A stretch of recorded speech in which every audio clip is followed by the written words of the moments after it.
Please. Let me speak to you. The voice was soft, almost hesitant.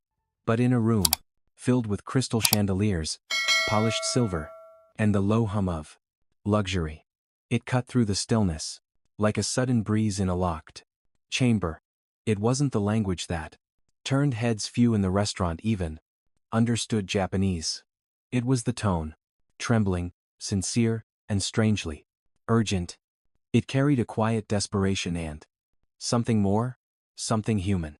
The elderly woman seated at table 9 slowly lifted her head, her eyes sharp, weary, and until now shielded by a lifetime of discipline, locked onto the source of the voice. Standing there, palms lightly gripping the hem of her apron, was a young black waitress. Her name tag read Emily Carter. Her posture was humble, her voice barely louder than a whisper, but her gaze held the kind of clarity that comes from understanding, not pity. Minutes earlier, none of this had existed. Only silence. Only avoidance. Yoko Nakamura, 78, founder of Nakamura Holdings, and once dubbed the Iron Magnolia of Tokyo, sat alone at the most prestigious table in the Grand Magnolia, an upscale Manhattan restaurant known for serving U.S. senators, tech giants, and foreign dignitaries. She had arrived, unannounced, without an entourage. Interpreter. That in itself had drawn whispers. A woman of her status here, without assistance. Some took it as a power move. Others simply watched, fascinated, but admiration quickly gave way to discomfort. The moment the first waiter approached and offered a menu, the problem revealed itself. Mrs. Nakamura did not respond in English. She answered softly, respectfully, but in Japanese. The waiter blinked, smiled awkwardly, repeated the question louder. Then, again, slower. When that didn't work, he walked away. Another staff member stepped in, tried to mime the items on the menu. No success. Then he too disappeared. One by one, the staff abandoned the table. They weren't rude. They just didn't want to deal with what they saw as a complication, a guest who couldn't understand them, a service delay, a disruption to the system. So Mrs. Nakamura sat alone. Her hands trembled slightly as she reached for her menu, then paused. A crystal wine glass tipped over and shattered on the marble floor. Beside her, no one came to help. Not a soul moved. Some diners looked over with mild curiosity. Others quickly looked away. A few exchanged smirks. Mrs. Nakamura closed her eyes for a moment, clutched the small silver pendant around her neck, the shape of a pine branch, a gift from her late husband when they lived briefly in Washington, D.C. decades ago. He had died in a hospital here in America. No one understood his last words. No nurse had spoken Japanese. She had held his hand while he passed, knowing he died unheard. She had sworn never again to feel that helpless. Never again. Now in this glittering restaurant, filled with murmurs and empty etiquette, she was once again invisible. She whispered a phrase under her breath, barely audible but soaked in bitterness. Shikato sunoi yasayoraku. Being ignored hurts more than being seen. As weak, most didn't understand the words, but one person did. Across the room by the water station, Emily Carter froze. The cadence, the emotion, the pain in the syllables. She recognized it. Her father, a U.S. Marine who'd been stationed in Okinawa, had taught her Japanese phrases when she was little. At first, just for fun. Later, it became their secret language, their quiet bridge to a past he rarely spoke about. She hadn't spoken it in years. Hadn't had a reason to. Until now, Emily stepped forward. Her heart pounded. She didn't ask permission from her manager. She didn't weigh the risks. She walked toward the woman everyone else had carefully avoided. She bowed gently, met her eyes, and said in a voice that quivered only slightly, "Please, let me speak to you." In that moment, Time stopped. Not because someone important walked in. Not because a speech was made. But because someone finally chose to listen. For a few seconds. Neither of them moved. The old woman's eyes, still glassy from frustration, searched the face of the frazzled young waitress in front of her. No one had dared to approach her. No one had cared to. And now, standing there in a slightly wrinkled uniform and worn black sneakers, was someone who not only approached, but spoke to her in her own tongue. Mrs. Nakamura's lips parted slightly. Her fingers loosened their grip around the pendant. "You speak Japanese?" she whispered in her native language. Emily nodded slowly. "My father was stationed in Okinawa after the war." She replied, her Japanese careful but soft. "He taught me. We used to speak it in the kitchen when no one else was listening." A pause settled between them. Around them, forks hovered midair. Conversations froze. The piano resumed, almost sheepishly. But the energy in the Craster room had shifted. Something was happening, and even those who didn't understand it felt its gravity. Mrs. Nakamura exhaled. It wasn't just relief. It was release. Her shoulders, once stiff with restraint, lowered a vacant fraction. She leaned in slightly as if to get a better look at the young woman, as if trying to understand how someone so unexpected could appear in the exact moment. She had lost faith in the room, and perhaps in the country itself. Emily moved closer. "Would you like help with the menu?" she asked. "Yes," the woman said, her voice keener now, humbled, not by shame, but by gratitude. "Thank you. I didn't expect kindness here tonight." "Well," Emily pulled the leather-bound menu toward her and began translating each section: appetizers, entree, desserts, with care, pausing to explain unfamiliar ingredients. But Nakamura nodded, asking polite questions.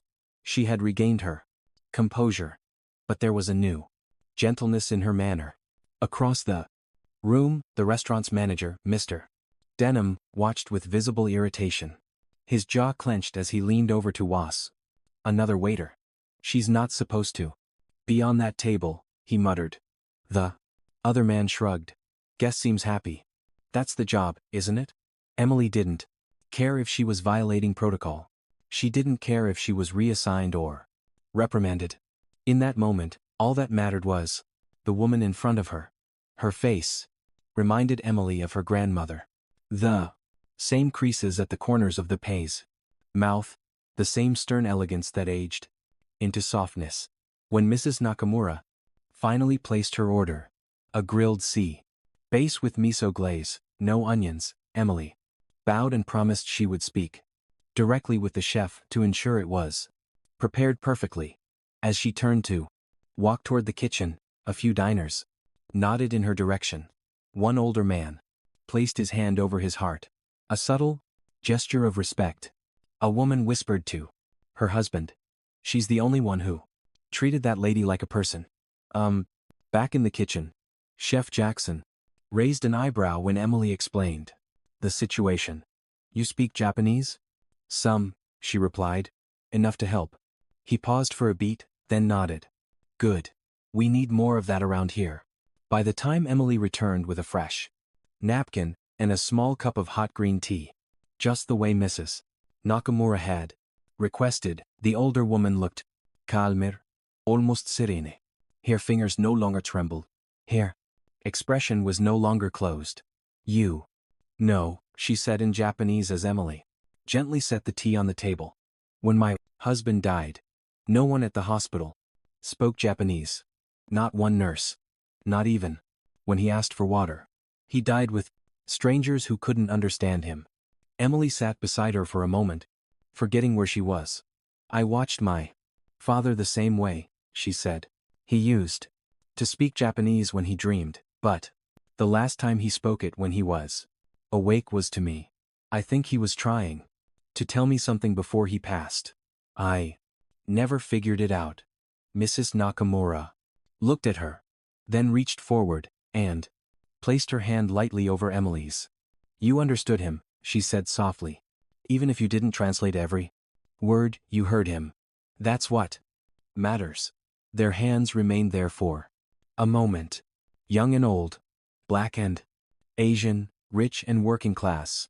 Two lives that had no logical reason to intersect, and yet somehow had found each other.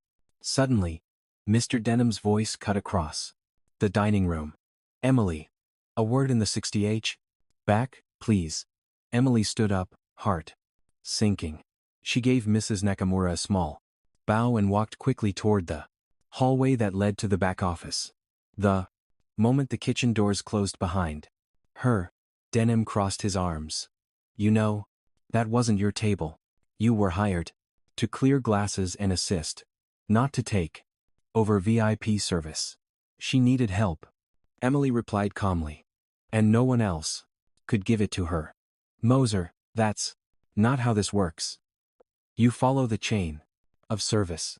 You're not a translator. I wasn't translating for the sake of performance. I was helping a human being who was being ignored in front of everyone. Denham stared at her, then shook his head. Get back to your section, and no more side conversations with her. Understood? Emily hesitated, then gave a short nod.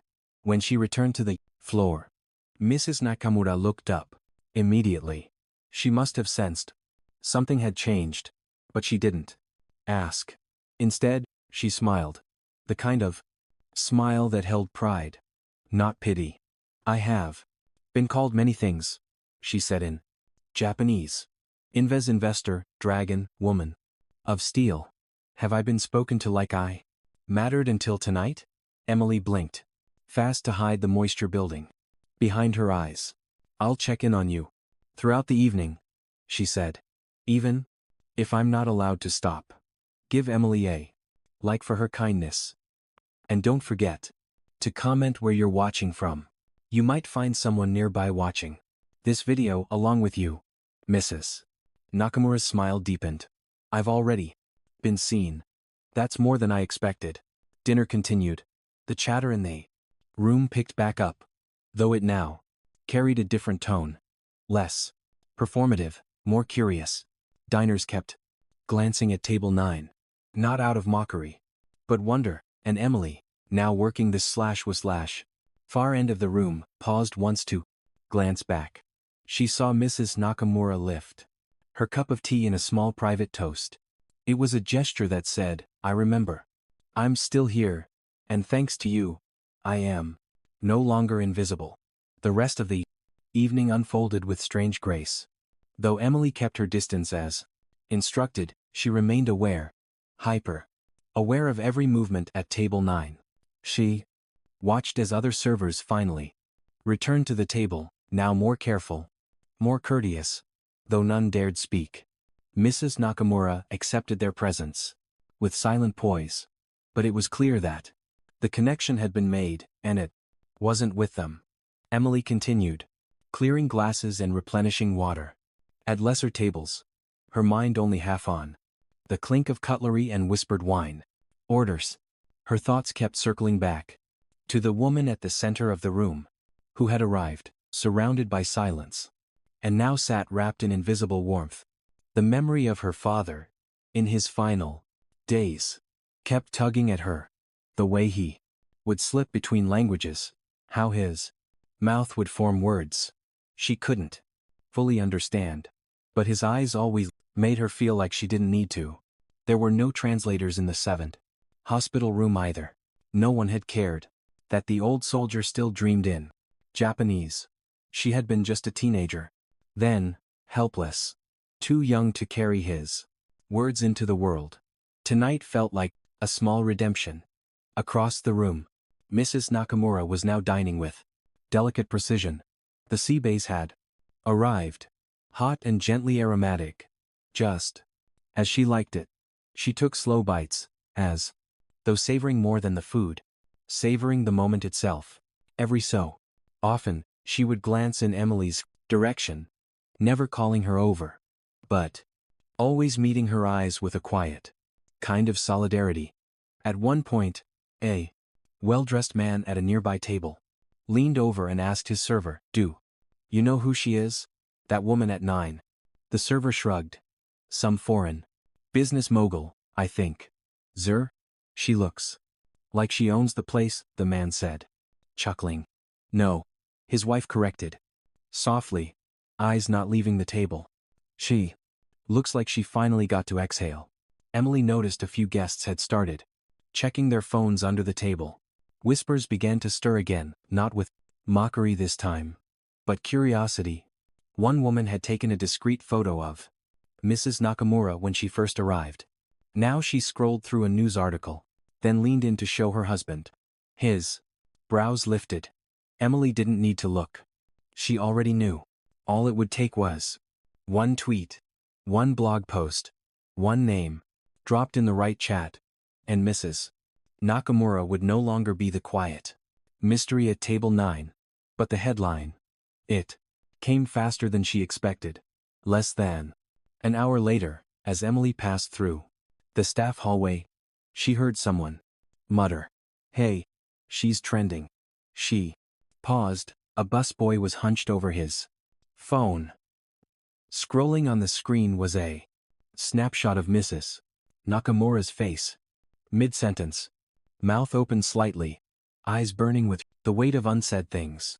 Beneath the photo, the caption read, "When no one speaks your language in the land of the Samedi. Free." A chill passed through Emily's body. The comments were already piling up. Some praising the woman's elegance and composure, others mocking her as just another rich foreigner demanding attention. But then came another wave. People defending her, calling out the restaurant for ignoring her, praising the brave black waitress who spoke up. Emily's stomach dropped.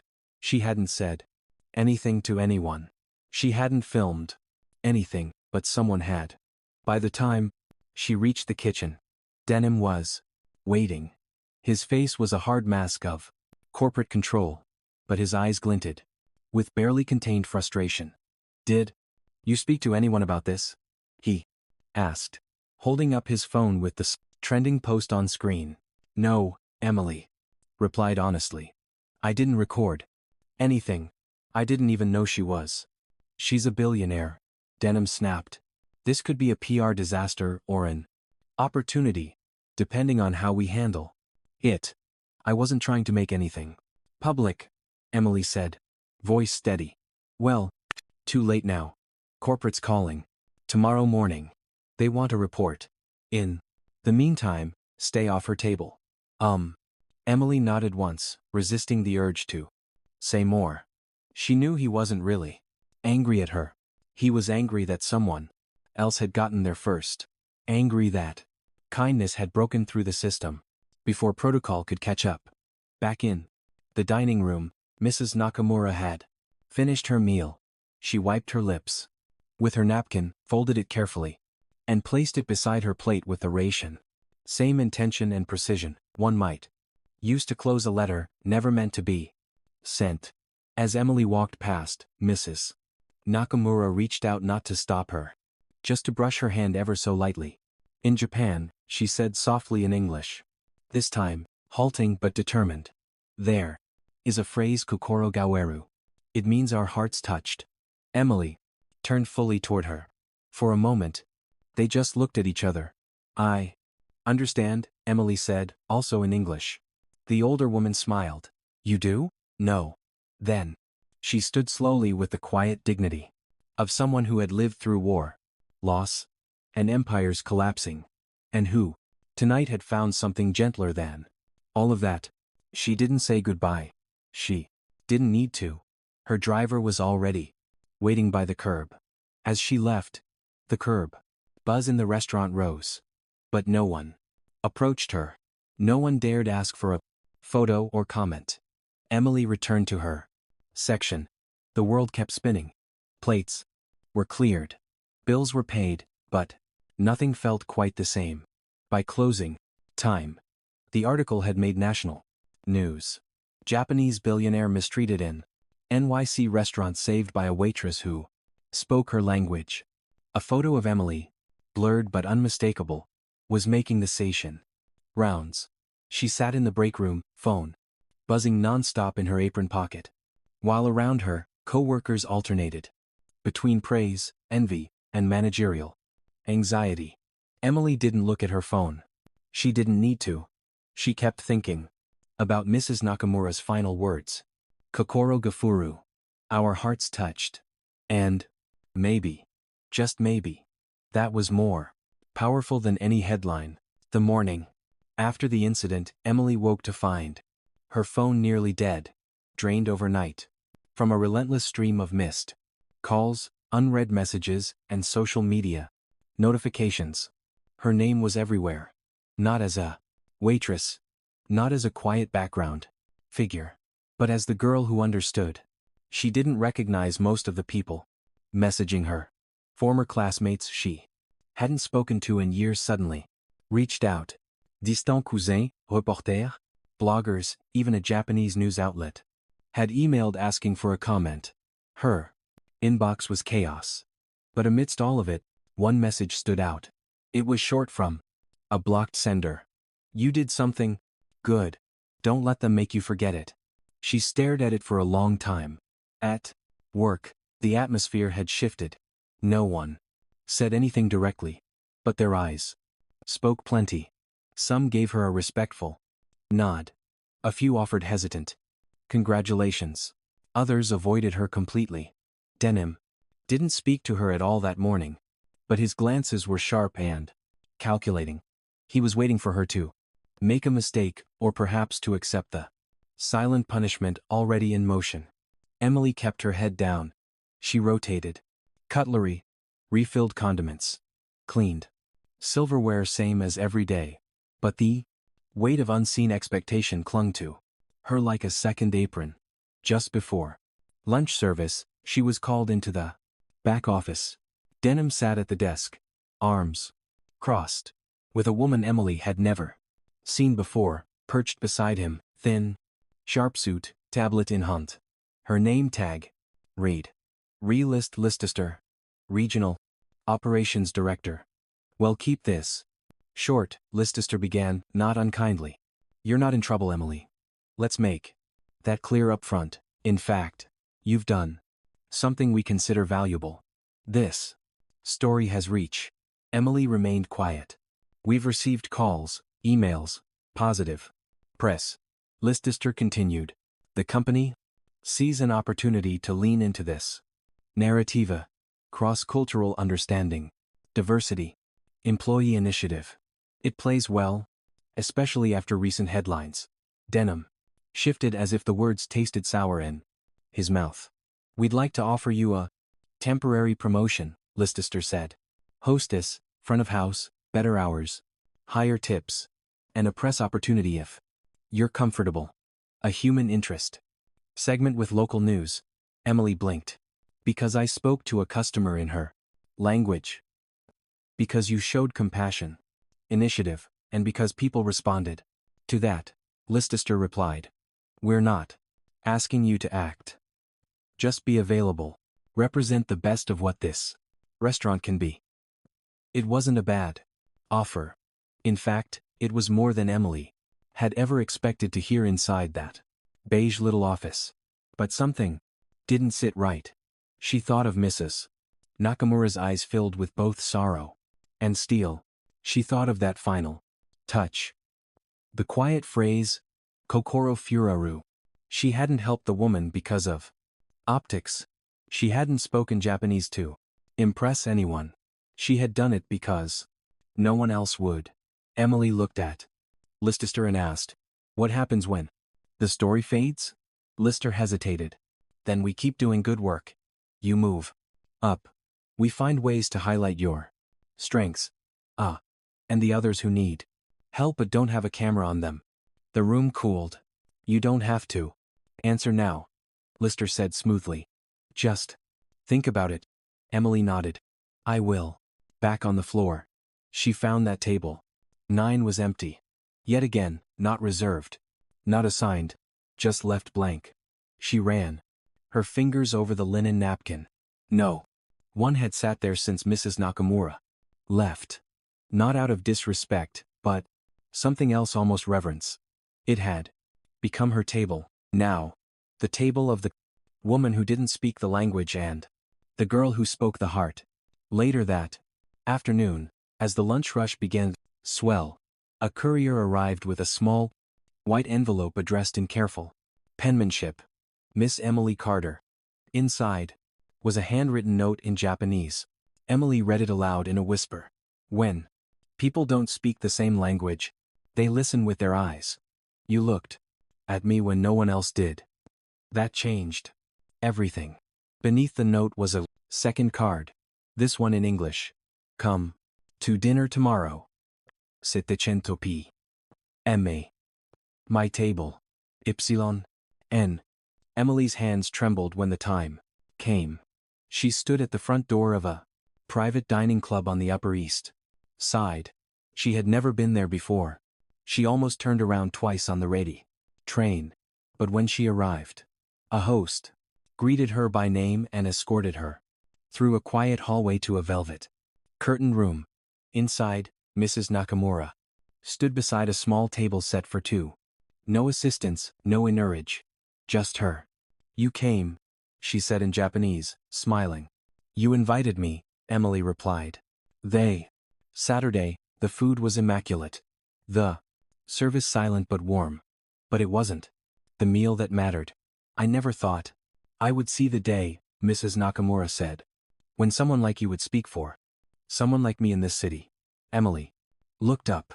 I didn't speak for you. I just listened. The older woman nodded. Slowly. Same thing. Sometimes they talked about fathers, about memory, about the places people go when words fail them, about the many ways America pretends to be welcoming until you stop playing by its rules. And then they laughed. Really laughed. At how absurd it all could be. Before they parted, Mrs. Nakamura pulled something from her handbag, a small pine branch carved from jade wrapped in a silk pouch. This belonged to my husband, she said. He believed peace wasn't silence. It was being heard. I think he would have liked you. Emily hesitated, then accepted the gift. I don't know what to say, she whispered. Say nothing, Mrs. Nakamura replied. Just remember that's enough. And as they left, two women, two generations, two languages that somehow spoke the same truth, Emily understood. That what had begun as a moment of accidental kindness had become something far more dangerous. A spark? A table no one claimed had now become sacred. A girl no one noticed had become necessary. And a woman no one understood had become unforgettable. 2 days after the private dinner, Emily returned to the Grand Magnolia with a fresh sense of stillness in her chest. Not pride, not anxiety. Something deeper, like the calm after a storm. The kind of quiet that asks, what now? When she clocked in, table 9 was occupied again, but not by guests. It had been set with white roses, in a crystal vase, a folded linen napkin, and a single name card that read, reserved. No one touched it. No one dared to sign it. It had become a symbol, though no one said it aloud. Denham called her into the office before lunch. The door was half shut, as if even the walls were reluctant to hear what came next. You've made an daughter impression, he said, barely looking up from his desk. Mrs. Nakamura's people sent flowers, a glowing letter. Corporate's very pleased. Emily waited. There was always a but. They've offered her a formal apology and a dinner to reaffirm our values. PR will draft something tasteful. You're not mentioned. Emily blinked. Not mentioned. He looked up, face flat. We decided anonymity protects you. No need to become a symbol. But I already am. Emily said. That decision was made when I stood at her table. Denham leaned back, voice tightening. Emily, I'm trying to protect you. You. I want to serve tables or get dragged into a media circus? Because that's what's coming. She looked at him for a long moment, then asked, "Why does it scare you so much that someone noticed?" He didn't answer. Outside the office, the restaurant buzzed as usual. Plates clattered, servers rushed. But beneath the noise, something had shifted. Emily wasn't just a waitress anymore. To some, she was a hero. To others, a nuisance. But no one saw her as invisible. The shift manager, Marie, pulled her aside. "Before dinner. You didn't hear this from me," she whispered. "But there's been chatter." Emily frowned. "What kind of chatter?" Marie hesitated. "Some folks online are turning it political, saying the restaurant ignored the woman because she was Asian. Others say you only helped her because she was rich. Or that this whole thing was staged. Now there's talk of protests." Emily felt his stomach tighten. "It's not your fault," Marie added quickly. "But people want a narrative. They want sides. Even if it's just dinner." That night, a group of 3 young diners came in and requested table 9. "I want to sit where the Billionaire Saturday," one of them joked, snapping a selfie. "Maybe I'll get discovered, too." Denim allowed it. The table was no longer sacred. It was trending. Emily watched from across the sand room as they laughed, scrolled their phones, and posted their moment. One of them mimicked a bow. Another said in a cartoonish accent, "Ah, so speak to me, Miss Waitress." Her hands clenched. She approached quietly. "Can I get you started with drinks?" The man with the phone smirked. "Only if you bowed to me first." Emily didn't flinch. "Would you prefer a different server?" He blinked, caught off guard. "No, just joking." "I don't joke when it comes to dignity," she said, voice calm but sharp. The laughter at the table died. She walked away without waiting for a reply. In the break room later, she found her locker had been opened. Inside, taped to the inside of the door, was a printout of the viral article. Headline: "The Waitress Who Saved the Safehole." Silence. Beneath it, someone had scribbled in black ink, "Just play your role." She stared at it for a long time, then carefully peeled it off and folded it in half. When she exited the room, Marie was waiting. "Some of the staff think you're getting too much attention," she said gently. "Others are proud of you, but scared." Scared of what? Of being seen. Of what happens when someone like you breaks the rules and doesn't get punished? Emily nodded slowly. "Because it means the rules never really protected us in the first place." Marie gave her a long look.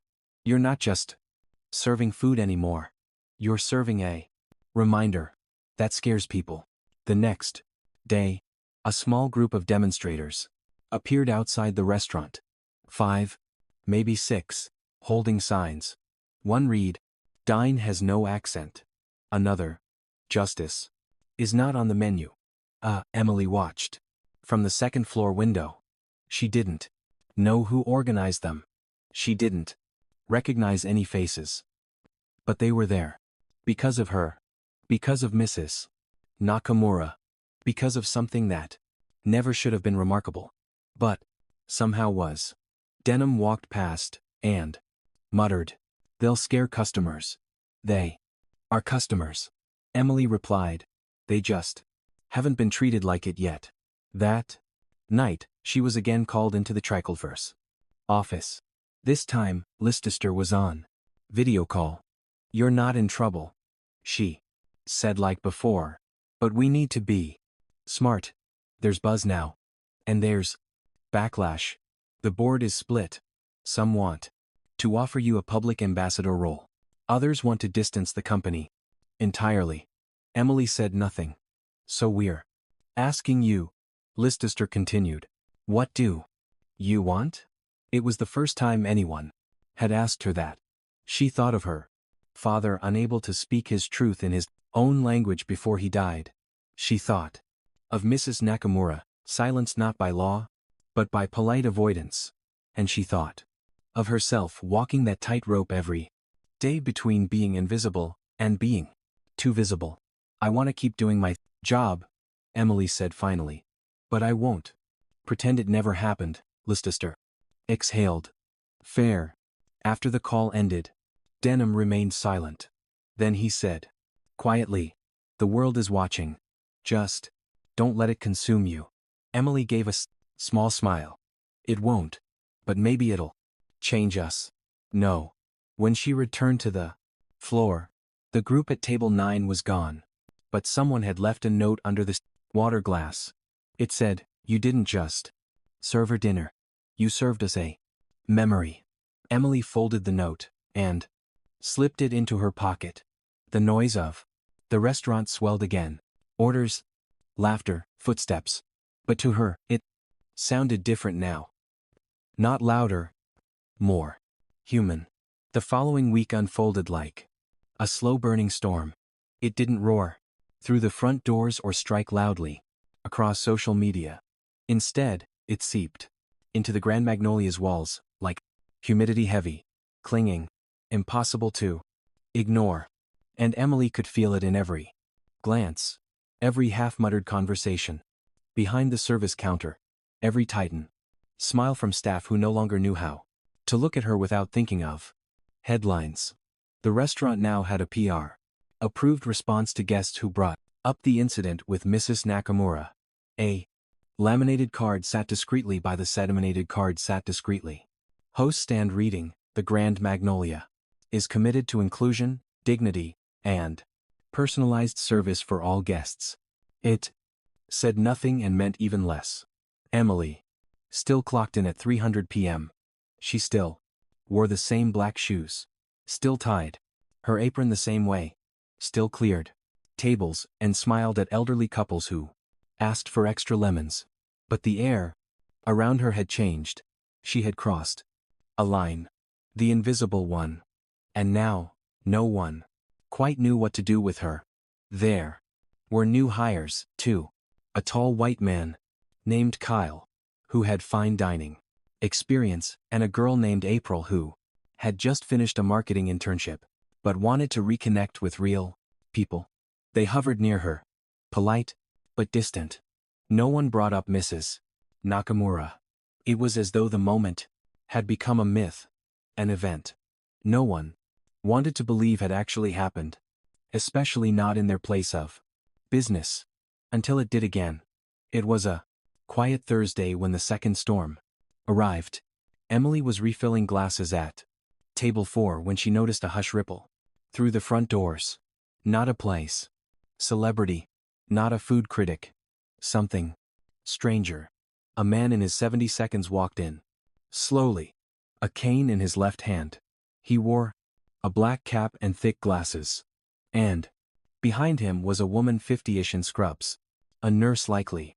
They walked together, with unspoken coordination. The man glanced around, confused. Emily recognized it instantly. She had seen that look before in her father's final months. The disorientation that came not from a place, but from time itself. The man was lost. Not in location, but in memory. The hostess greeted them awkwardly. Do you have a reservation? The nurse stepped forward. Number Mr. Abe was hoping to dine here. He used to come here a long time ago before the stroke. The hostess hesitated. We're a little full tonight. Emily stepped in. I'll take them. The nurse smiled in relief. Thank you. He's Japanese. He's been having a hard time adjusting after rehab. This place, it used to be special to him. Emily led them to table 9. Denham, watching from the edge of the crest bar, raised an eyebrow. But this time he said nothing. She brought hot towels, green tea. She spoke gently, slowly in Japanese, explaining the menu. Mr. Abe's eyes flickered. Not fully understanding, but recognizing something. A tone, a rhythm, a memory. He smiled, weakly, but truly. The nurse leaned in. He hasn't smiled all day. Emily nodded. Let's keep it going. The dinner was quiet, but beautiful. Mr.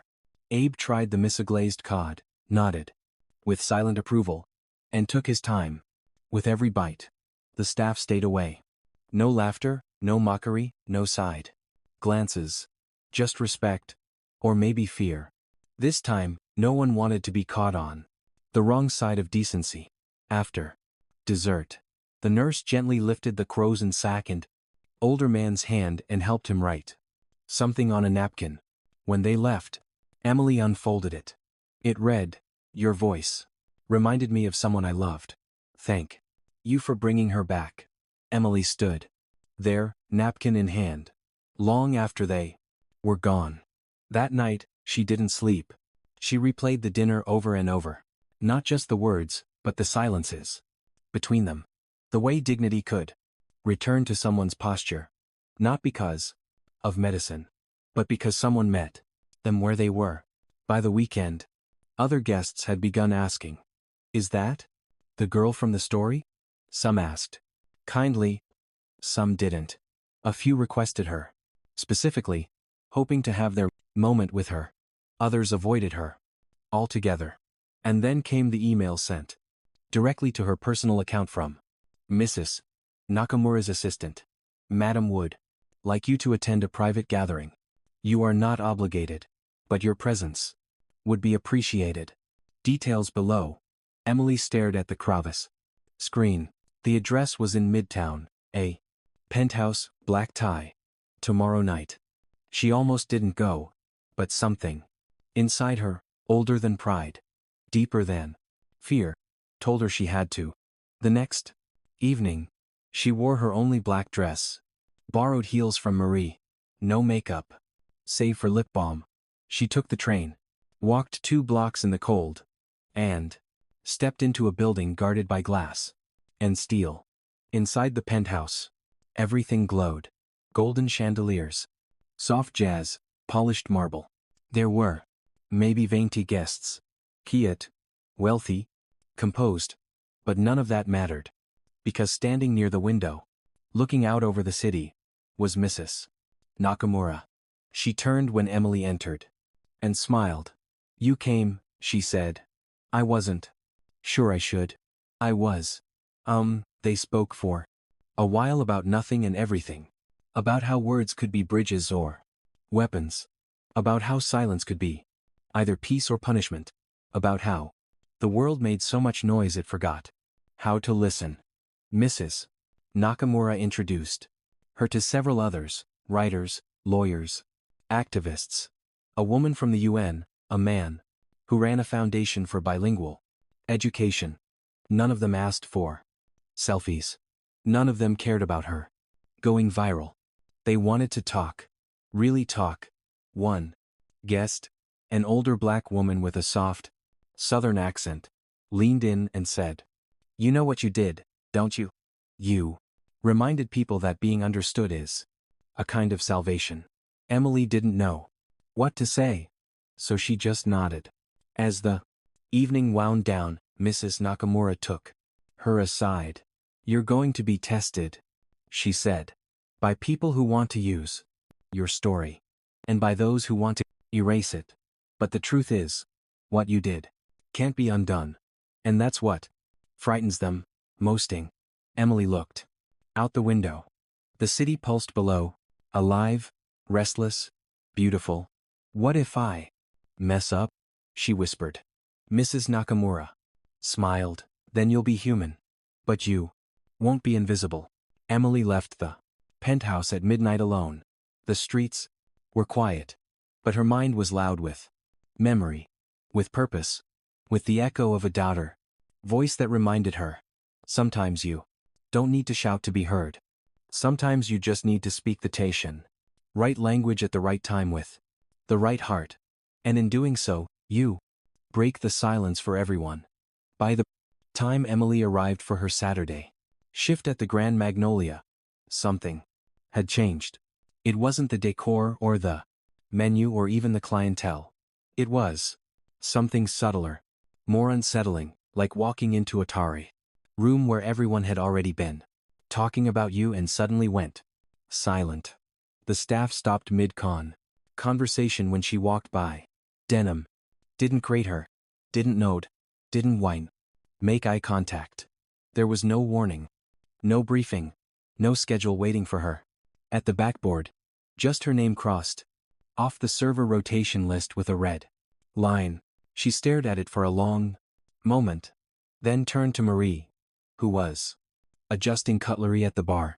I'm off the floor, Emily asked, keeping her voice even.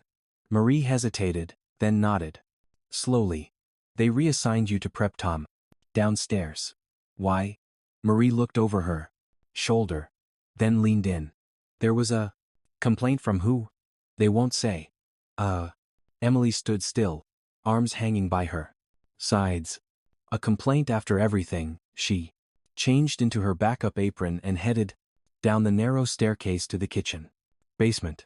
It smelled of onions, bleach, and old wood. Her new task was prepping garnishes, slicing lemon wheels, picking stems off parsley, and avoiding eye contact with the dishwasher, who kept muttering to himself in Spanish. Every so often, someone from upstairs would come down and glance at her, then quickly pretend they needed something from the walk-in cooler. Emily didn't flinch. She had worked harder in worse places, but she also knew this wasn't about workload. It was punishment, disguised as procedure. A quiet exile. 3 hours in, Marie came down with a small white envelope. This was left for you at the hostess stand, she said, slipping it into Emily's hand. No return name. Oh. Inside was a single typed sentence. Stay in your place or you'll lose it entirely. No signature, no logo, nothing. Emily folded the paper slowly. The anger didn't come in a rush. It came quietly, with the kind of deep simmering certainty that something sacred had been violated. She didn't show Marie the text message.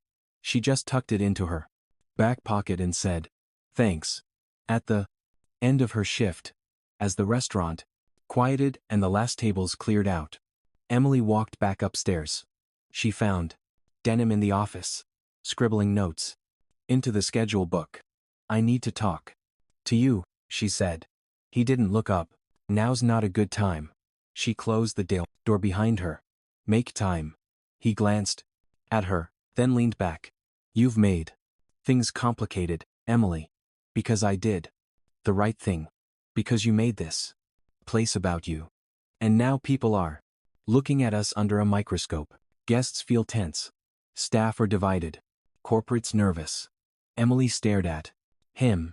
So, you think moving me to the basement fixes it? I think removing the distraction helps us breathe. She took a slow breath. What if I'm not the distraction? What if I'm just the mirror? Denham said nothing. His silence wasn't guilt. It was calculation. She reached into her pocket, unfolded the message, and slid it across the desk. Someone left this for me. He read it, jaw tightening. It's anonymous. Still, came from inside these walls. He folded the paper. I'll look into it. No number. You won't, Emily said, her voice calm. But I will. The next morning, she emailed the regional director, Miss Listister. She attached the photo of the note. The subject line read, harassment. Internal, immediate attention required. To her surprise, Listister called her. Within the hour. Emily, I want to apologize, she said. No one deserves that. It's not about me, Emily replied. It's about the message we're sending to staff, to guests, to the community. Listister agreed. I'll be in New York next week. We'll talk in person. Emily ended the call feeling both resolved and weary. She wasn't trying to build a revolution. But every time she tried to go back to normal, the walls seemed to close in tighter. That night, as she sat alone in her apartment with a bowl of leftover rice and canned tuna, her phone buzzed. It was a text from a number she didn't recognize. They won't say it out loud. But some of us are proud of you. Don't stop. No name, just a voice in the dark. But it was enough. The next day, when Emily arrived at work, she found Someone had cleared the reserved sign. From table 9. A new couple sat there. Young, well-dressed, laughing too. Loudly.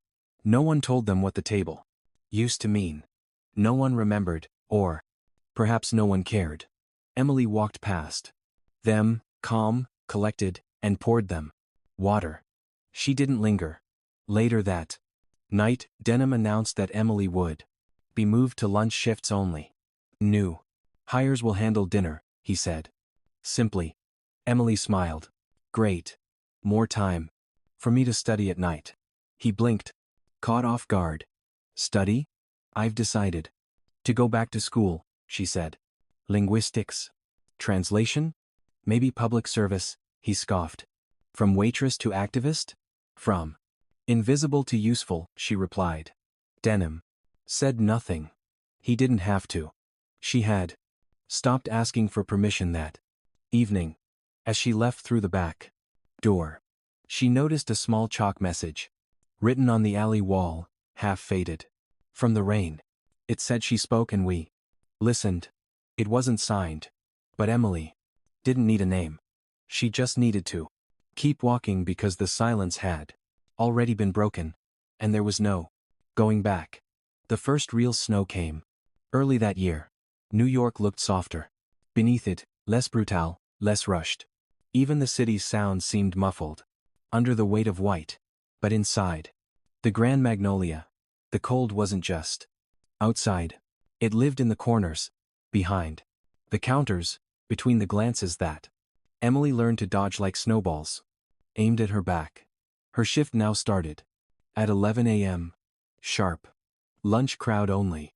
Dinner had been reassigned to Kyle and April, who now floated through the table dining room like polished hosts from a lifestyle magazine.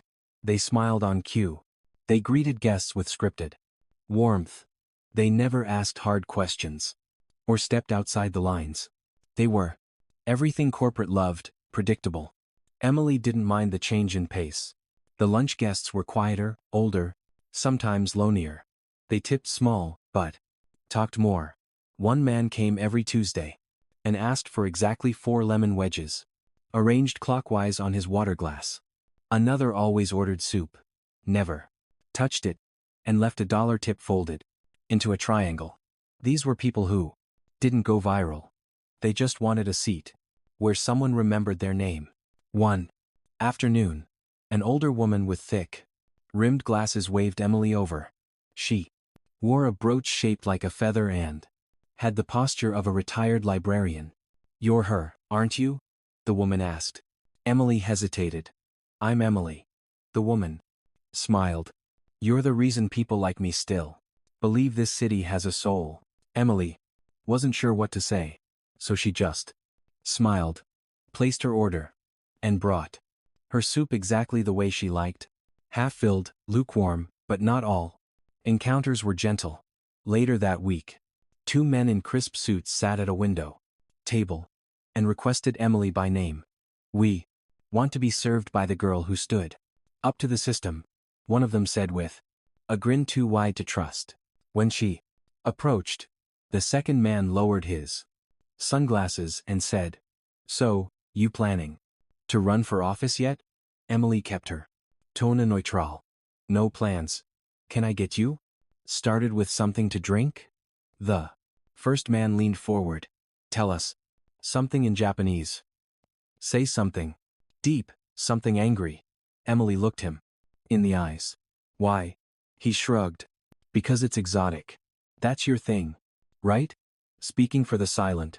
She sat down their menus, without another word, and walked away. Later, Denham pulled her aside. You're being watched more than you think. Try not to provoke.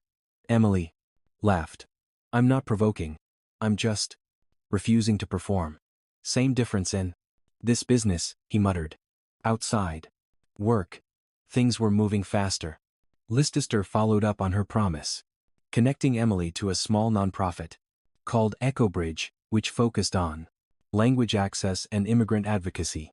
They offered her a part-time role as a community liaison, mostly evenings and weekends.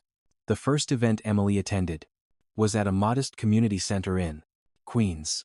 The room was packed with folding chairs and people from 12 different countries.